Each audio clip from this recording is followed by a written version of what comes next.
नमस्कार, आपण पाहतात नाशिक, अहमदनगर, पुणे आणि औरंगाबाद जिल्ह्यातील एकमेव आधुनिक 24 तास वृत्तवाहिनी डेज न्यूज।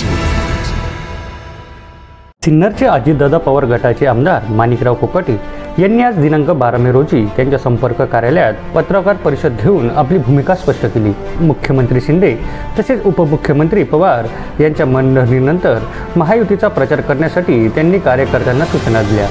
आपल्या मतदारसंघासाठी रखडलेले कामे तसेच विविध विकास कामांसाठी निधी पुरवण्याचे आश्वासन दिल्याचे त्यांनी बोलताना सांगितले। हेमंत गोडसेवर त्यांची मतदारसंघातील हस्तक्षेपामुळे नाराजगी आहे, परंतु मतदारसंघाच्या विकासासाठी मुख्यमंत्री आणि उपमुख्यमंत्र्यांनी शब्द दिल्याने त्यांनी आज आपली भूमिका स्पष्ट केली, परंतु समोरच्या उमेदवारावर टीका टिप्पणी करणार नसल्याचेही त्यांनी बोलताना सांगितले। तसेच कार्यकर्त्यांनी कुणाचे काम करावे हा त्यांचा वैयक्तिक प्रश्न आहे हेही त्यांनी स्पष्ट केले, परंतु पक्ष आदेशाचे पालन करणे हे महत्त्वाचे असते, त्यामुळे कार्यकर्त्यांनी महायुतीचा प्रचार सुरू करण्याच्याही त्यांनी सूचना दिल्या।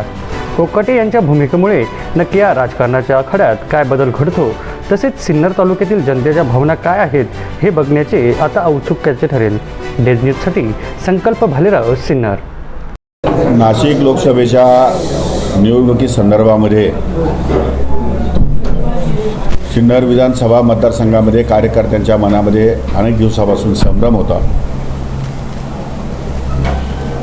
आणि माझ्याकडनंही काही कारणांमुळे या ठिकाणी भूमिका जाहीर करण्यासाठी उशीर झालेला होता आणि सकारात्मक या ठिकाणी त्यांनी आश्वासित केल्यामुळे आम्ही आता निर्णय घेतलेला आहे की आमचे सर्व जे सहकारी असतील ते सर्व अजितदादांच्या नेतृत्वाखाली या ठिकाणी राष्ट्रवादी काँग्रेस पक्षामध्ये काम करतात। राष्ट्रवादी काँग्रेस पक्षाचे सर्व कार्यकर्ते आजपासून महायुतीच्या उमेदवाराचा प्रचार करायला या ठिकाणी सुरुवात करतील आणि महायुतीचा उमेदवार निवडून आणणं ही आमच्या सर्वांची कार्यकर्त्यांची जबाबदारी आहे आणि त्यासाठी आम्ही सर्व प्रयत्नाची पराकाष्ठा करू।